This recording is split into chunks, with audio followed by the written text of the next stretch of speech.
All right, Andrew, you want to take it away? Yeah, I got it. Well, thanks so much. Do appreciate that, Ashley, and super excited today to host this panel discussion. We've got some awesome panelists, and we'll be jumping into ask them questions about their backgrounds. I'll provide a little bit of bio about them as well, and then, as Ashley said, we'll come up with some Q&A for anybody who's attending as well. We'll just give you some background on myself. Andrew Doyle, founder of the Doyle Group. We're an IT placement and consulting firm. If there's anybody on the call today who's actually interested in looking at new opportunities for project-based work or even full-time opportunities, please let us know. We'd be happy to talk to you about those kinds of roles. And if there is anybody out there who's actually looking to put in project teams or needs to hire, full-time roles as well, please let us know. We'd be happy to assist. So with that, we'll kick it off with some introductions to our panelists. But first off, Stephanie Bergdolt. Stephanie is the corporate technology capability leader at Ball Corporation. Ball Corporation supplies innovative, sustainable aluminum packaging solutions for beverage, personal care, and household products, as well as aerospace and other technologies and services to commercial and government customers. We actually had an opportunity to represent Stephanie at Ball back in 2019 to lead Ball's SAP SuccessFactors implementation. Stephanie has 25 years of experience in the HR IT space, focused on program and project management, system implementation, and service delivery. Previously, Stephanie spent 15 years at AT&T in HR IT before taking a leap of faith to try something new, SAP SuccessFactors Consulting. When not at work, you'll find Stephanie coaching the local high school mountain bike team, or on a trail ride herself, or even scuba diving off the islands. And I can actually attest that I've actually run into Stephanie on a trail before, so she definitely loves to get after it. Next on the panel, we have Emily Cellar. Emily Cellar, actually, we've worked together for quite a number of years. I think early on in her career, she had taken a project manager through us, so that was fun and exciting. But Emily is currently the VP of IT Infrastructure and Operations at Wheel Pros, the leading designer and distributor of aftermarket wheels. She is a CISSP, PMP, CSM, CSPO, and ProSite change practitioner. Emily holds a Master of Science in Management with an emphasis in organizational leadership and graduate certificates in executive leadership and strategic business management from Regis University. She also earned certificates in business law from Cornell Law, FinTech from Harvard University, and diversity and equity and inclusion in the workplace from the University of Southern Florida MUMA College of Business. Emily serves as the VP of Technology on the board of PMI Mile High, where she's responsible for the organization's technology solutions, website, and cybersecurity. Emily is the creator of Women in Technical Infrastructure, WITI, which now services 500 members and hosts monthly speaker series, a mentoring program for technical professionals, and networking opportunities, all for free. So you have to check that out for sure. Finally, we've got Krishna Mullangi. Krishna Mullangi most recently served as Assistant Vice President of Strategy and Innovation Management at Empower. Previously, Krishna served as the Director of Program Management at Kaiser Permanente, Assistant Vice President, Senior Director of Technology and Governance, and Head of the PMO at Western Union. Krishna is a visionary PMO leader committed to driving PM excellence, focusing on business results with KPIs. He's a strategic leader helping organizations focus on key initiatives that drive vision, generating revenue and reducing costs, and improving business performance. He's an innovation catalyst that looks to explore new ways, delivering things in a creative way, balancing demand versus delivery. So that's our panelists with some background. So super excited to have you guys join today. I think we'll get some great discussions going forward. So the first question is around how starting your career in project management. So Emily, if you wouldn't mind, give us some background in terms of how you got into project management. And then if you wouldn't mind providing some advice for any aspiring professionals who are looking to get into the project management discipline. Take it away. Yeah. So before I jump in on how I got my start, I have a quick favor to ask. Yes. If everyone is comfortable with it, will you click on those three dots in your Zoom window and update to your first and last name and add your company if you're cool with it, or open to work, looking, anything like that. And I'll share why in a little bit for part two of that question that Andrew just asked. So, okay, how did I get my start in project management? So a lot of people will tell you they stumbled into project management. As a child, I wanted to be the voice of a Disney princess. Yes, I sing, but nobody ever says when I grow up, I want to be a project manager. So I got my start in sales, and most of that was actually in banking. So I was in top tier sales, meaning top 10% in the country. And I had my life and health insurance license, and as well as my securities 6 and 63 to sell investments. And I made a move to nonprofit for large scale building project fundraising. So fundraising is a form of sales, and planning all of those events. And we're talking everything from small donor dinners at a Major League Baseball player's house to large call to action events for thousands. That was my first accidental project management experience. And once those funds were raised, I was able to help PM some of those projects too. And during that time, I went back to school. I got my master's of science in management because to me, that was just a little bit more interesting than a traditional MBA, and eventually landed my first official IT PM role at CISSP, a global credit card processing company. And then when I moved to Colorado, having quit my job for a better life in this beautiful state that I love, and wanting my kids to go to high school out here, the Doyle Group found me and placed me within weeks of moving here in an IT PM position at the National MS Society. So that's where I learned IT infrastructure, and my career really took off from a technical perspective from there. So the second piece of your question, advice for those seeking an opportunity to get started in project management. I actually coach a lot of people seeking their first PM positions. I've met a lot of women through professional organizations like the one that I started, WITI, Women in Technical Infrastructure, and have had a lot of opportunities to walk through this process with others. Many find themselves at a standstill applying for PM positions, but never having held that title and unable to make it to the interview round. So I help them tailor their LinkedIn profiles and their resumes to demonstrate their PM experience without the title. So showcasing your work and how you successfully led projects is actually more important than having had the title. If you need PM experience, look for opportunities to gain it outside of work too. You can actually, even inside work, you could offer to plan a team building event or a service project for your team. Events are project management. Volunteer with your PTA, PTO, and lead, not just volunteer, but lead something. So put on a fundraiser. That's coordinating the volunteers, marketing the event, contracting and managing the vendors. All of that is project management and transferable skills when you are applying to another position.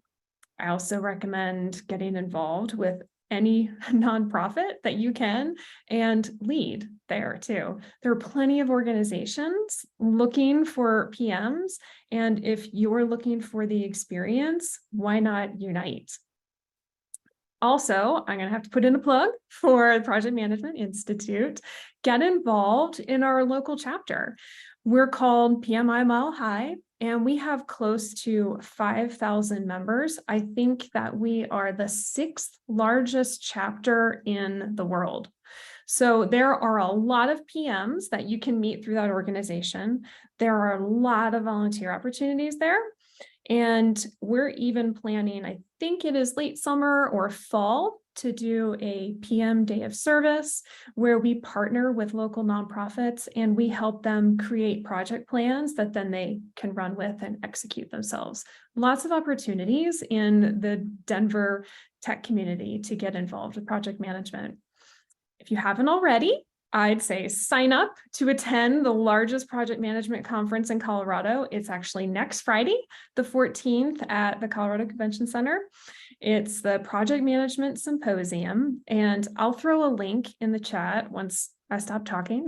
It's an incredible event, and you'll feel energized, motivated to make a difference in the field of project management, and most of all, equipped to level up your career.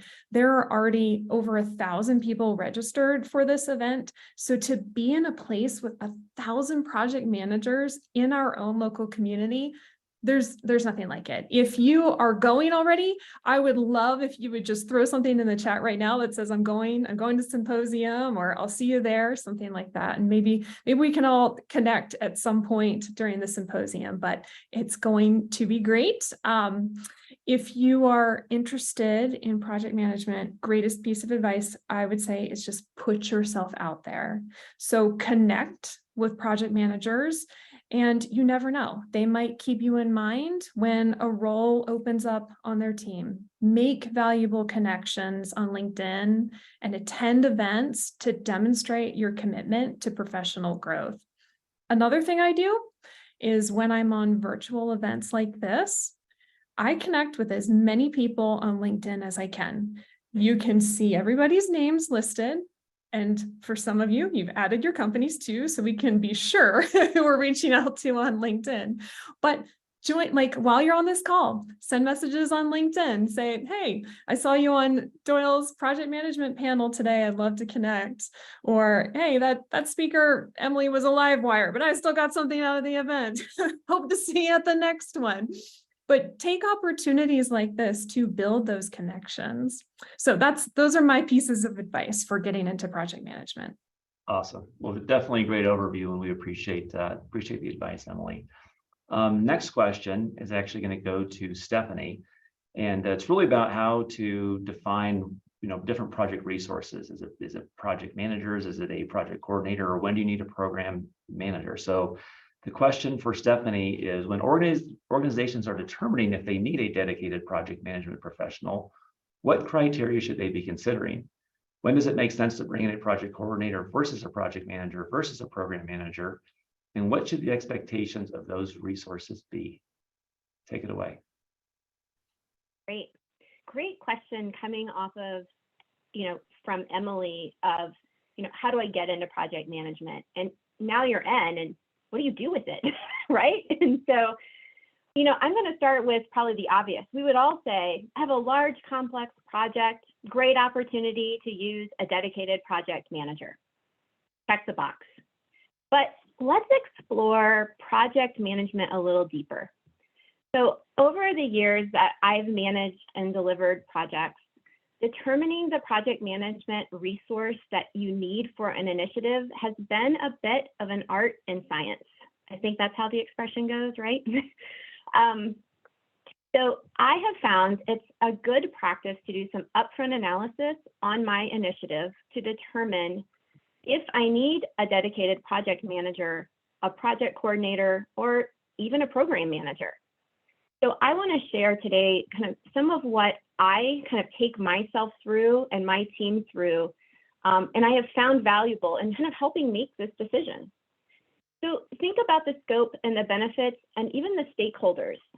Is the initiative high profile? Does it require significant stakeholder engagement? What is the budget for your initiative? Is it large? Is this a capitalizable project? Does the project provide a positive economic value add, or EVA? So if that's not tightly managed, could that have impact to the positive financial outcomes that have been committed to the business? Timeline. I like to think about timeline beyond how many weeks or months is this going to take, but also to look at the intensity. The timeline could be short and require that the project team be all hands on deck. And so managing resources is going to be super critical to your delivery. And last, resources.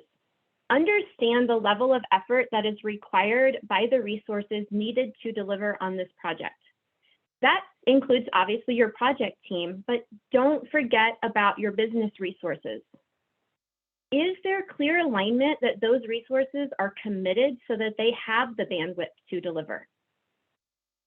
So again, no exact formula to determine if you need a dedicated project manager or a coordinator or a program manager, but doing this upfront analysis can help determine how you best drive success through project management.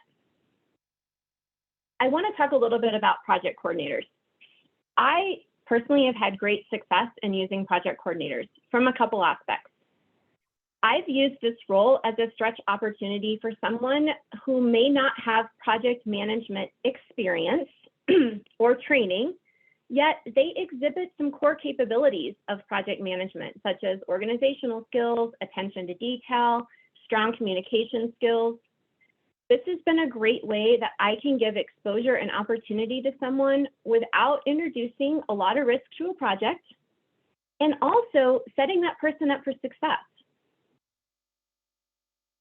Second, I have found that project coordinators can be the perfect resource when your initiative needs oversight with some minimal rigor and structure. But if we think back to that list, kind of upfront analysis of things we're going to think through to drive what is the right project management level we need on this initiative, if it hits one or two of those boxes, that's a great opportunity for a project coordinator.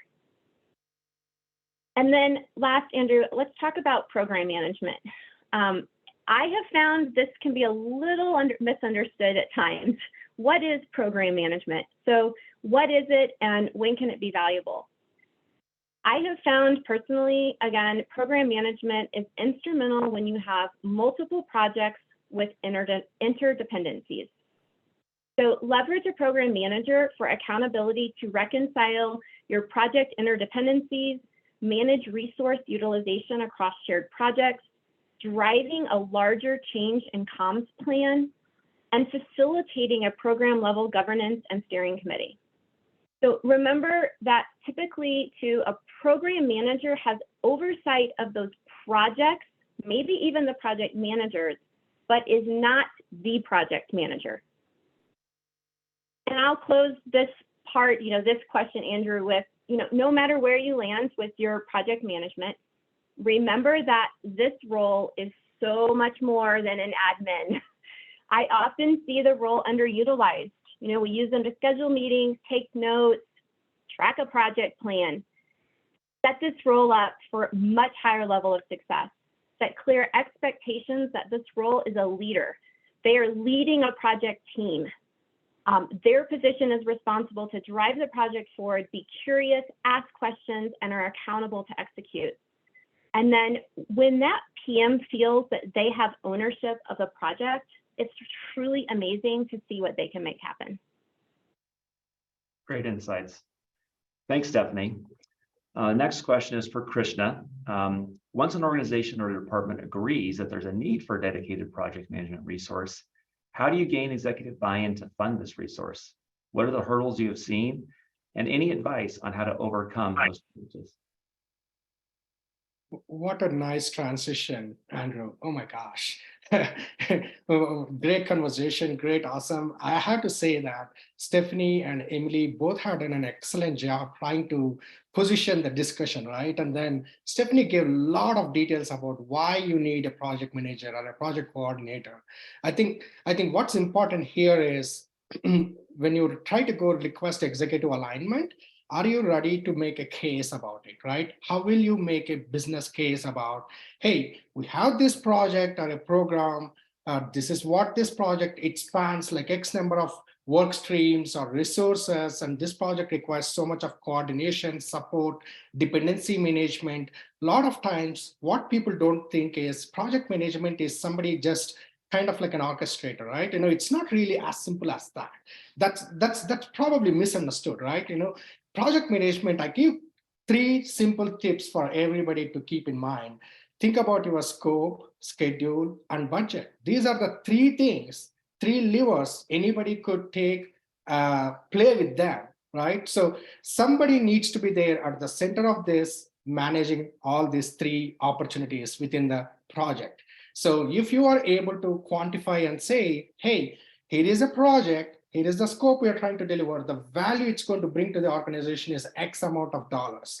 And by the way, this project takes X amount of people, or maybe 10 different people, 20 different teams. I have seen projects as big as, trust me, 300 people, from even 2 people, from 200 to 300 people. That's how small and how big those projects can be. So you need to have a really strong, dedicated PM and say, hey, executive team, if you have somebody like this, this is what you will get in return, right? You would get a status reports, you might get a weekly status calls, bi-weekly updates, weekly updates, whatever may be that. You have one single point of contact for the whole execution of the project, because you don't need to worry about, oh my God, I don't know where this work stands, where this thing stands, right? You can help out and say, here is the communication, here is what's going on, here is how this project is going along. Oh, by the way, one of the things that people don't realize, I'm sure this discussion might get there, is the project health going to be green, right?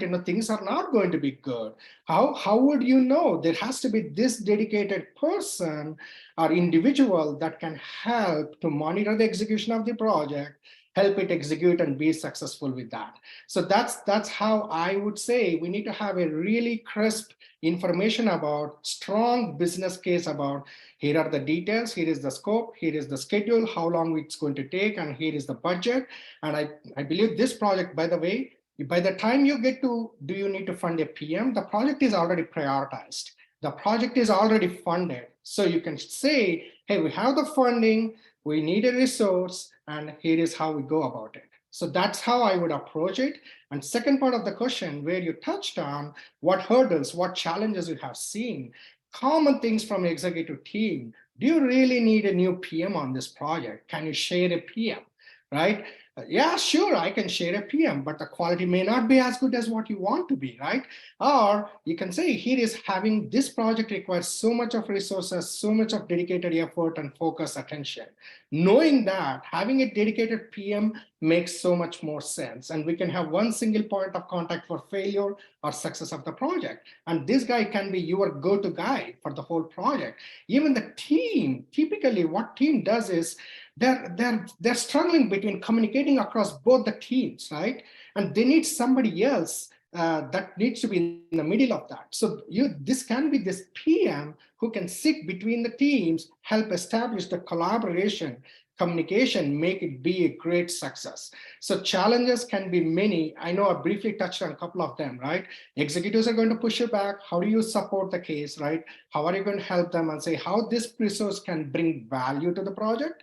And then even internally team, the collaboration, the challenges, right? If you put somebody who is not a PM as a PM, I'm sorry, this individual is going to struggle from the get-go, right? Because they're not thinking like scope schedule management.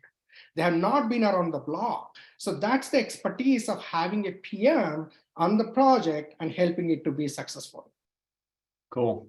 Awesome, Krishna. Well, I'll kind of pose the questions similar to back to Stephanie as well as Emily, but we'll start maybe with Emily first, but how does project manager help ensure the success of a project? I think Krishna kind of touched on a few of those topics, but Emily, go ahead and take your shot at it. Well, let's approach this as like, what are the advantages and disadvantages of having a PM? So, a lot of the tech world is very ROI based. They want to know how and when they're going to get their money back in the investment. And sometimes that's not quite as tangible when you have a project manager. However, the trifecta, as you just heard, is key to that. And project management, the ROI on a project of having one is reduced project length. Things usually stay on schedule. On-time delivery of your project, product, whatever you're working on, staying on budget. But really, there's another one, and that's bettering the team and the customer relationships, because you have that person that is not just keeping the plate spinning and the communication happening, but someone that is really core to making everybody work together really well. There's a report out, I think they do it every year. It's like the state of the PMO that says that 80% of global execs believe that having project management as a core competency on their teams help them remain competitive, even during a recession. And like that was the last recession. This, current one, hadn't even come up yet when, these studies were done. So that data has influenced, I believe, even the current market. Project management is one of my core competencies. And even though I don't have PM in my title, it's something that I use every day. There's an advantage to having a PMP and that experience as a PM. I recently started at a new company and I haven't even been here 90 days yet. So I do remember my interview quite clear. And the very first question in my interview with the CIO was, tell me about your project management experience and why you got your PMP. Now, I have a CISSP, which is one of the hardest cybersecurity certs to acquire and maintain, and he wanted to hear about project management.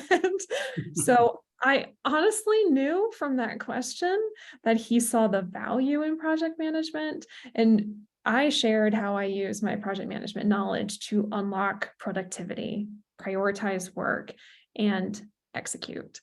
So I'll find that white paper, the most recent one on the state of the PMO, and you might find some interesting things in there.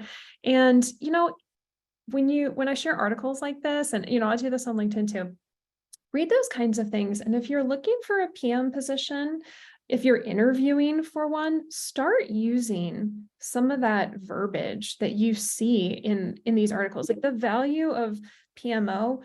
Figure out how to articulate that in alignment with your experience and show them that when they hire you, the value that you're going to bring to the table and to work every day. And then on the flip side, if we talk about the disadvantages of project management, none, of course, there are no disadvantages. Sometimes PMs, we can be seen as process junkies. I have to check myself on that all the time. We insist on a charter, documentation for everything. We love it. RACI, project plan, WBS, documentation of change requests, all of that. And those are really important pieces of project management. But if you're getting pushback on those kinds of things, figure out a way to customize your approach based on the stakeholder needs. Act as a partner in success and not as a roadblock. Yes, you need those deliverables. But is there an opportunity to do some of that work in advance, maybe asynchronously, so you're not scheduling what I call expensive meetings with a lot of execs or just lots of resources? That costs a lot in time. So to be a successful project manager, you're going to need a project plan. You have to know what the resources are doing and where there are dependencies. But building that out with technical professionals, especially, can be really challenging, and they often don't know where to start. So I always build out a straw man project plan myself, and then I'll meet one-on-one with team leads or managers and ask them to help me fill in the gaps and just get more and more granular with each meeting. That takes more time on you as a project manager, but it really makes them feel that it's a more personalized experience, that you're invested in the project success, and that, you want to know what they're doing. And they also feel like they have your ear, you're on their side and you will advocate for them when there's a holdup because there's some dependency that they're waiting on before they can get started. So there's always a way to break big daunting tasks down into smaller chunks of work, as well as use that as an opportunity to build the relationships and build the rapport. So, that goes a long way, much better than a big meeting or just a shout out of send me everything that you're doing, tell me everything you need to do on this project, and then trying to figure out how to piece it all together. So, keep connected with the people. That's not really, I'm trying to make the disadvantage of project management look like it really is to your advantage. The things that people might, complain about, use that to build a relationship and show them that you're invested in their success. Awesome. Thanks, Emily. Appreciate that. Stephanie, is there anything you want to add to that, or should we jump to your next question? I think that was very thorough, so I don't have anything else to add. Great Okay. perspective. Well, a question back to you is, how do you define successful project delivery, and how do you measure it? What do you measure? Sure. We would probably all go on time and on budget, right? But I think let's talk a little more than that. So I like to consider the principles of a post-implementation or post-investment review. You might hear it called a PIR. And so a post-implementation review offers the opportunity to do a retrospect on your project to evaluate, right, the scope, the benefits, the financial commitments, and were those achieved and realized?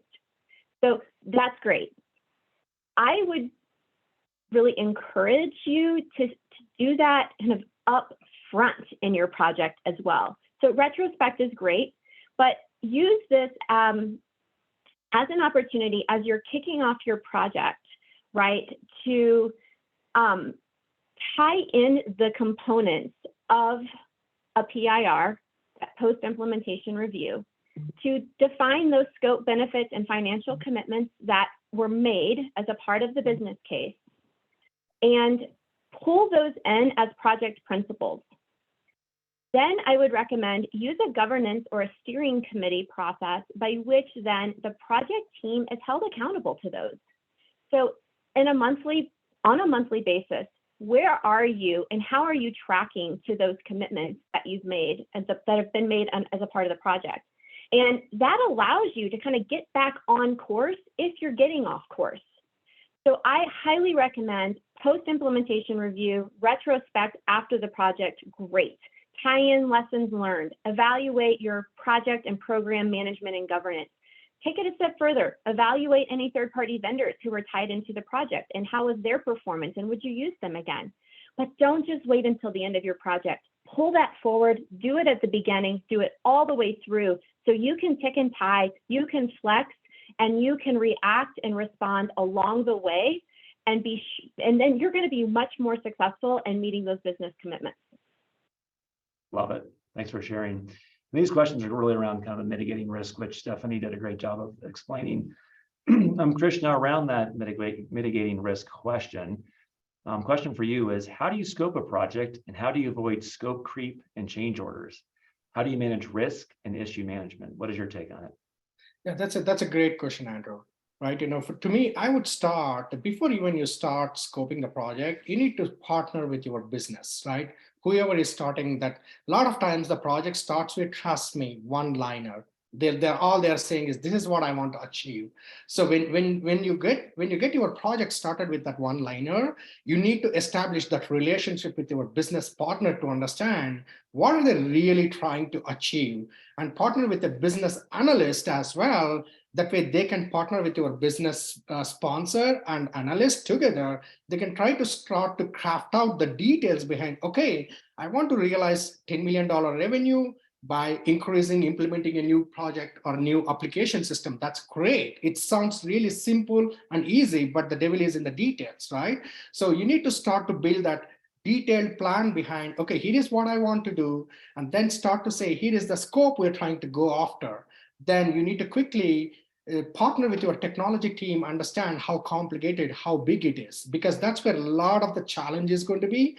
A lot of times business wants everything now rather tomorrow, but technology team take limited capacity. We're all in the same boat, right? We only have limited funds, limited resources, limited time in front of us. Within that limited time, how can I help build this case, right? So now you need to have understanding on both sides, technology side, how much capacity I have, business side, what you want to achieve. Then that starts to enable a discussion about, okay, how much of this is really critical scope and when do I need it, right? So again, remember we talked about scope, schedule, budget is the third part that comes later. So once you start to have those discussions, try to crystallize the scope so small in such a way that in the next 3 months, we're going to get this thing done. Maybe 6 months, we're going to get. What are we really doing? We're trying to slice the scope into a small executable chunks. That way it's easy on the PM, easy for business, that they can see a return coming up. So as you try to do that, you can quickly realize, okay, now I'm going to baseline. It's important. People need to start to baseline. Here is what we agreed, business. Here is how we are going to deliver it. And here is my baseline. Now, as you execute it, sure, things are going to come, starting to challenge the execution so many different ways, whether it is your resources, your budget, your time, somebody else got sick or something else happened on the project. So you can always say, here is what we committed from the baseline standpoint. Here is some external event that came and hit this scope. So now we need to go back and reevaluate what happened to the scope. So now we're going to talk about change management. So once you start to baseline, you exactly talk about, here is what I'm going to deliver. By the way, as part of baseline, not very many people are expert at it, right? You need to consider the baseline also includes X amount of capacity from IT team. If this capacity shifts, the baseline needs to be reevaluated. A lot of people miss that opportunity, right? They only think about scope is the only part that needs to be baseline. I would baseline my resource as well, because majority of the changes are coming from the resource availability or conflict from other dependencies, many other things. As you baseline these things, you will be able to manage those changes and dependencies, right? So once you get that, now you have a lot more data, factual metrics that you can support and say, here is what happened to the baseline. Hence, there is a reason for the change. So it's important that we baseline the project. If you don't baseline, you're going to be up for a lot more challenges as you execute to the as you go through the execution of the project. Awesome. Thanks so much, Krishna. That was a great overview. We'll serve the last question to Emily before we jump into some Q&A. Emily, your question is best practices for keeping a project on track. And we'll try to see if we can keep it to 5 minutes, and then we'll open up for Q&A for anybody else who's on the chat here. Yeah, so actually, I like what Stephanie said about post-implementation reviews and lessons learned. You can react and respond by getting people comfortable with feedback loops early and often. When you ask for feedback, though, it can be kind of daunting to be the person on the other end. You think, what do I say? I don't want to hurt their feelings. They might actually have some input for you, but we'll just be like, oh yeah, you're doing great, because they, don't like that level of awkwardness, or maybe they're just not direct. So, instead, ask for advice. Do you have any advice for XYZ? It could be, advice on like better ways to get status updates from everybody. You have any advice on how I can communicate changes better, how I can track these decisions. So when people aren't, at the meetings, they're still feeling like, they're looped in on the discussion. So ask for advice instead of feedback. And then another tip for keeping a project on track is bite-sized impromptu check-ins. Don't underestimate the power of a drive-by conversation. If you can be in an office semi-routinely with your project resources, then do it for the sake of your projects and your careers. Does anyone love meetings? No, I don't think we can avoid them entirely though, but we can at least try to do less of them. So being in an office environment, it sometimes helps with that. I love it. I am in the office 4 days a week. And honestly, I thought, oh no, I've got to do my hair again. I'm going to try to work. But I have found, and I'm extremely productive at home too, but hearing the conversations, I know the status of the work in a way that has to be much more intentionally done through virtual meetings when I'm at home. So, if you have a hybrid opportunity, take advantage of it and get in there when your project resources are also in there. And think about how you can come more prepared to meetings. Can you get all of the updates in advance and then maybe use the project meeting as a place where you show that, you have you have some authority over, the project and the status, and you're communicating out just where everything is, instead of just, hitting start on the meeting and then kind of picking back and be like, okay, everybody, tell me where we are on stuff. Look at status meetings a little bit differently. You can share the recent accomplishments. You can give the project team recognition and appreciation, clearly communicate what's on deck for the next week, and then highlight critical dependencies. Who's waiting on somebody else to get their work started? And when it comes from you, it's not quite as rude as it can sometimes come across from someone else who's like, well, I can't get started because, so-and-so's dragging their feet. You can just state the facts, for example, SQL Server can't be configured until the virtual server has been spun up. That's, you can say that's on schedule for completion by Friday. So it's looking like DBAs can begin their piece on Monday. Accountability can be clear, polite, and kind. And if you can intervene that way, that is a key to project success and being successful as a project manager. So those are my tips. Excellent. That kind of rounds out our questions for the panelists, but we wanted to go to the chat to see, actually, was there many questions that came through? And if so, fire away on any ones that might be of interest. Yeah, no questions so far. So if anyone has a question they want to submit, go ahead and either just put it in the chat or just put your name in the chat and I can unmute you. Oh, it looks like we have one. They're not able to come off mute, but Josie Lee is saying, Krishna mentioned how to gain executive support for the launch of a project. However, I've noticed that after approval, sometimes their support or attention deteriorates. So how do you maintain executive support throughout the duration of the project? Stephanie, you want to take that one? Did you ask, sorry, was that directed to Stephanie? Yeah. Yeah, yes, I would love to. I think this is probably a very common situation. And because people get very excited, they're all on board, things get kicked off and underway, and then new situations arise that may take focus or attention. So I would recommend establishing a steering committee or an operating committee or a governance committee or a leadership alignment, call it whatever you want that you think resonates with your organization and those stakeholders, but tap into them. And when you have that meeting on a recurring basis with them, make sure you schedule it in plenty of time. Do not do last minute. Think about putting it on their calendar ahead for the next 6 months so they know they can anticipate this. Again, not last minute, but don't just use it as a readout. Have some point of accountability with or for them. What do you need from them? What does the project need from them to move forward? Because when you're leaning into them, they then feel the value and the power they're bringing to that initiative, and it helps keep their engagement. Awesome. I think Ashley's got another question that came through. Yes. Next up, Sonia had a question. Sonia, if you want to unmute and go ahead and ask your question to the group. Hey there, can you hear me okay? We can. Awesome. So my question kind of stems from something that Emily was talking about at the beginning about looking for project management work. I was a project manager for a long time, and Emily's unfortunately well aware of this situation because I used her as a coach. But so I know some of the answer, but I'll ask it to the larger team.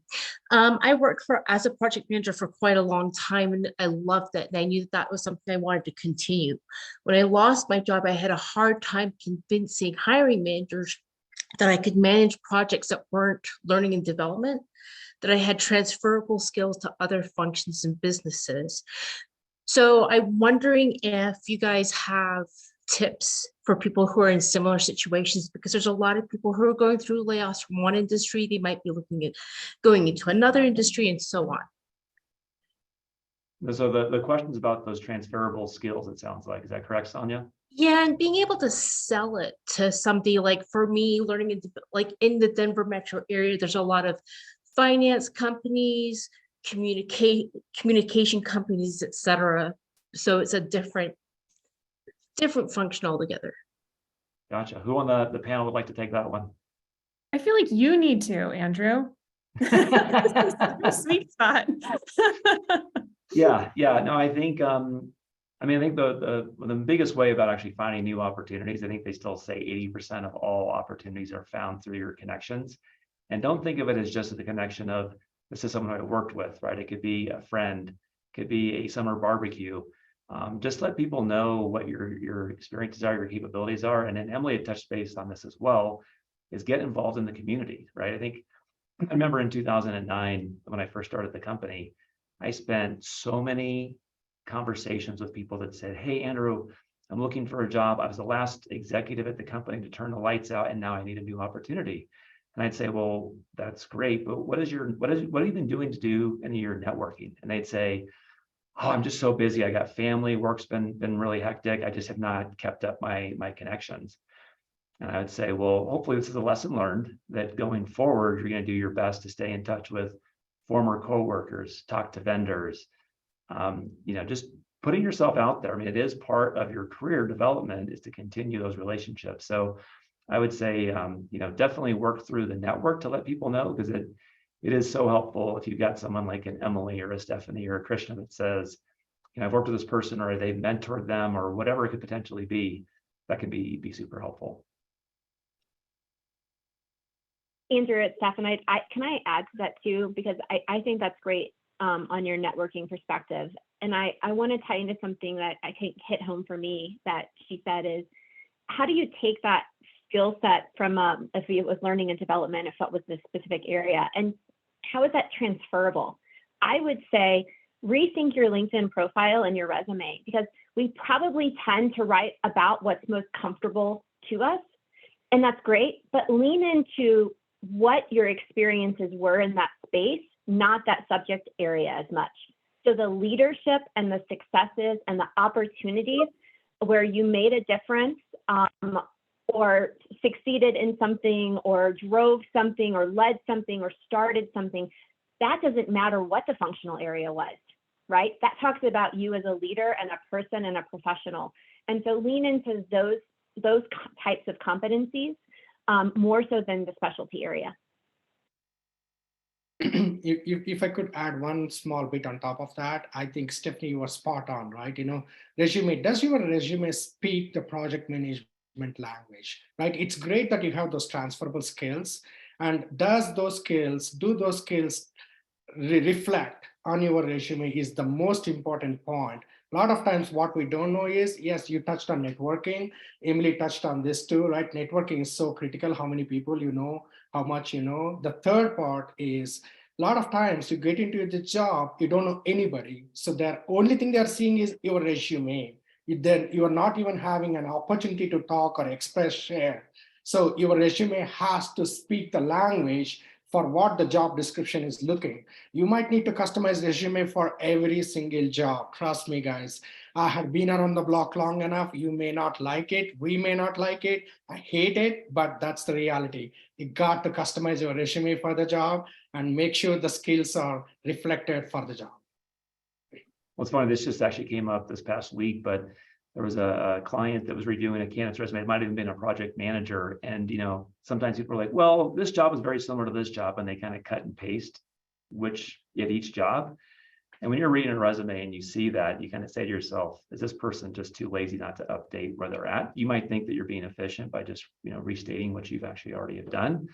But, again, there's a lot of project management functionality that is kind of consistent throughout the history. But I think if you can actually specifically talk about what the project was, where you came in, and how you actually made an impact on it, and you can see the results in a resume, those are key things as well. I'll add one more thing on resumes because I recently did this. When I was contacted by an internal recruiter for this position, but you can use this for internal or external recruiter conversations.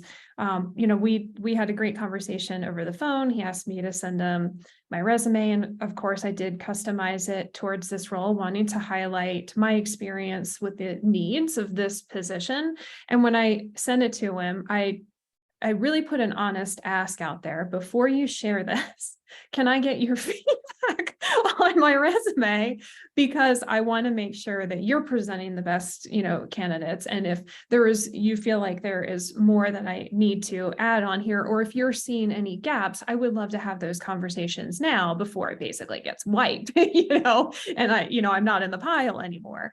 And, he responded with, I've never really received that question from a candidate before. It looks great. It's lined up with the job description. I think you're in good shape. But I ask, something in me just kind of made me want to ask that question. So why not ask that? Because, recruiters, you're giving them the impression that you also want to make them look good. So I think they're going to respond to that. That's just a thought. Love it. Ashley, was there another question that came through? Yes, we have a few questions actually lined up. So the next one, Krishna asked, have any of you integrated Agile with PMP? Are any of you a Scrum Master as well as PMP, or do you keep your methodologies separate? And does that depend on the project? I'm Who would both. like that one? Go for it. I mean, I don't have to. Who else is both? Raise a virtual hand. Anybody on this call, if you have both of those certs. Well, I love this question because, and actually no, Krista too, because I had an apprentice a few years ago, right out of high school. Oh no, he was in high school. I think he started working for us his junior year. And I had this opportunity to teach project management to somebody who actually wanted to go into it. And so I thought, how do I get started on this? And as much as people hate the word waterfall, or, really, that just sounds so old school, you can't install the roof if you haven't poured the foundation. So there are certain things that have to happen in some sort of an order. So I don't think that waterfall methodology will ever go away. I got my Scrum cert basically just so I could get a whole bunch of hours for my PMP and found that while I was doing the classes for it, so I did Scrum Master and Product Owner, which Product Owner is fascinating. I highly recommend that to anybody. Yes, you can use those hours to count towards your PMP, but it is tremendous learning opportunity in how to manage work, whether or not you're in a Scrum environment. But studying all of that and then being able to combine it with the, more traditional project management methodology, there is a way to do both. And having been in an engineering environment, software development, you have to be able to merge everything. You as the PM may own the master project plan, and it could be, 200, 500 lines of what's being done, who's doing what, but your engineers aren't going to look at it. So how can you pop that into a Kanban board or something where it speaks in their language, not started in progress completed? And having both of those, I think they just work so well together. So I highly recommend getting both. And I'll say on our end, it's very common that clients will say, we're looking for somebody that's got strong project management skills. It'd be nice if they did have some Agile experience. I think the days of 10 years ago where people were truly Agile focused, right? That we just don't see it as commonly as we did, a decade ago. Stephanie or Krishna, any other thoughts to that question? I think we're almost at time. So any additional additions there? Yeah, one simple great. comment I would probably add, Andrew, is to me, PMP, it provides an opportunity as a framework, right? It doesn't talk about the process. Don't get yourselves tangled between the process, framework, all these things. Use PMP as a guideline or a framework. And then Agile is a methodology, and people talk about SAFe, full stack, many other multiple like Kanbans, many other things under Agile. So make sure PMP provides a framework, and then Agile is the process that helps you execute the project. Cool. Ashley, maybe we'll do one last question. Sure, yeah. So Sarah is asking, when you have stakeholders who dominate the conversation and steer the project based on their needs rather than the needs of the collective, how do you manage those big personalities and balance them with those stakeholders that do not speak up? Who wants it?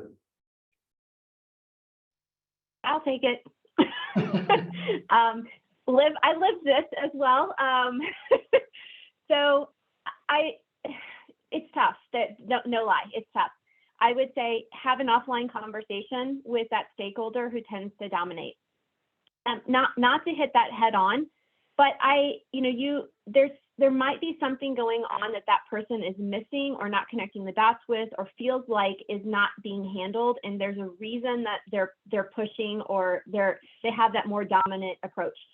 I think I'm going to lean into what Emily said. Rather than asking for feedback, ask for advice, right? Because there could be something that person feels like you need to be doing as a project manager or a program manager, and that's why they're stepping up, because they're feeling like something is missing. So ask for some advice, because maybe they can give you some advice that will help tailor those discussions going forward.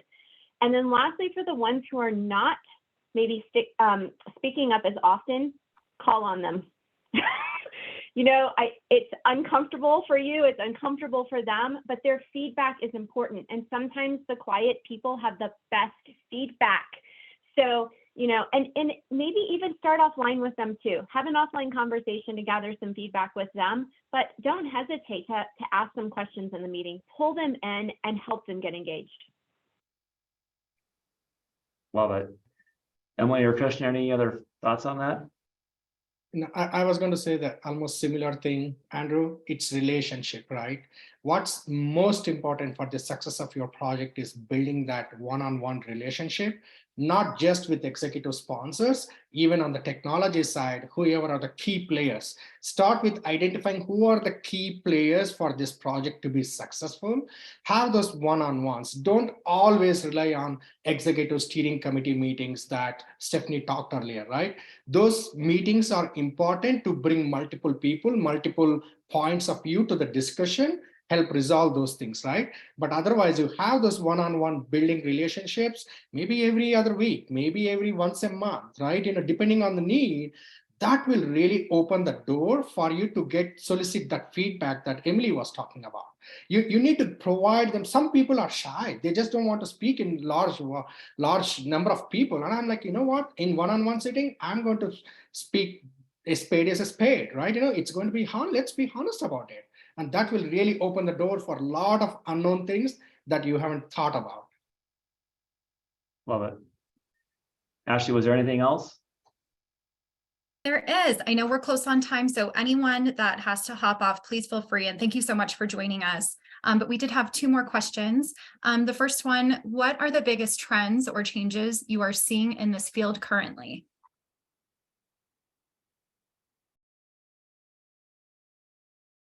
I could go, right? The biggest thing I'm seeing is innovation, guys, with ChatGPT AI. That has been our friend nowadays, right? Project management is going to change.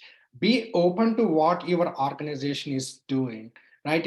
Yes, the world can be going one way. You are hearing a lot of great articles, reading articles, everything is great.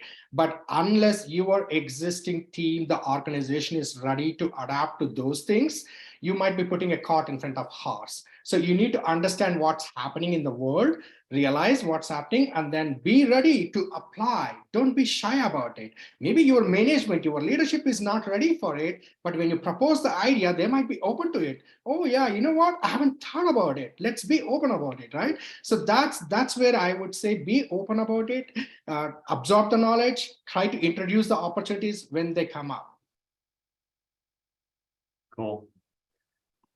And I know we're right at time, but there was one final question. We can field it, and then we'll jump. Yeah, sounds good. So last question, how can you differentiate yourself as a project manager from other project managers? Who wants it? I can go. I have a pretty simple answer, and yeah, mine is be a leader. Don't just be a project manager, but come out as a leader. And maybe offer a little bit more insight to that, Stephanie. What are some other things you can do? And leadership's a big word. What can you do? It is a big word. I think people tend to think of a leader as someone who manages and leads people. You don't need to lead people to be a leader. So put yourself out there, work on your communication skills, work on your presentation skills, ask questions, be curious, right? Ask hard questions, and really just put yourself out there. I think it will really show you as a leader versus just, you know, as a coordinator and someone who's keeping things on track, to really set yourself apart. If you're coming in new to a company, know that company's culture and adopt that company's culture. I have seen so many times that a project manager comes in with their way of doing things and they don't understand the culture, and we're then turning around to say, we need a different project manager. Understand the culture of the company and the people you're working with, make those relationships, and present yourself as a leader. Real quick, just to ask Emily or Krishna, are there, and even Stephanie, are there examples of people that have worked for you before that you went, wow, you know, I know you guys don't actually have, you're not managing or, you know, providing performance evaluations for these folks, but you were an amazing leader, and here's why. Is there an example that you can think of a certain instance that you might be able to share? Yes, happily. And I will name him by name. Mentors and just great managers in your life are, I wish weren't so rare. Mine is Nate Burford. He was the CIO at Home Advisor, Angie, and he helped bring me out of my shell. What you were talking about with ask people their feedback. And he did it in such a kind and polite way that I find myself now doing this with other people too. And it's not, you know, being in a room full of 10 people and there's one person not talking and you say, hey, Emily, what's your thoughts on this? He would Slack me during meetings. I know you have an opinion on this. Like, what are your thoughts on this? And I would respond in Slack. And then he would say, you know, Emily was, you know, talking the other day about such and such. And he would like ease me into speaking instead of calling me out. And so I find, you know, opportunities to try and do that for other people. And I think it's very important for women and allies to make sure that women have a voice at the table and that opportunity. I'm not going to go into stats about getting interrupted and things like that. I am not here to like bash anything like that at all, but make sure project management, 60% are males. Technology, it's like 80%. Infrastructure, cybersecurity, and now add the automotive industry, there are two people. You know, like, it's very rare. So, you know, be an ally, whether you are a male or a female or whatever you identify as, like, just be an ally for all people, other people, and make sure that they have a voice in your organization on your project. And then I think that makes you an amazing leader. Great way to sum up our webinar. Emily, Stephanie, Krishna, you guys, thank you so much for your time today. And again, I didn't mention this at the top of the hour, but what's really cool about these kind of scenarios, right, is that oftentimes we get to work one-on-one with our clients. And in this venue, there's a lot of people on this call, and Emily kind of mentioned it early out. So if you see people to connect with, or I think we're going to send out information afterwards, Ashley, correct? That, you know, definitely make connections, because that's a great way to continue these kind of conversations. And the best part about it, I love working with project managers, is you're not shy. Most people are very open to trying to help others, and definitely work within the network that we're trying to establish. So we appreciate everyone's time. Have a great afternoon, and thanks again for everybody's attention today. Thanks, everyone. Have a good afternoon. Yeah.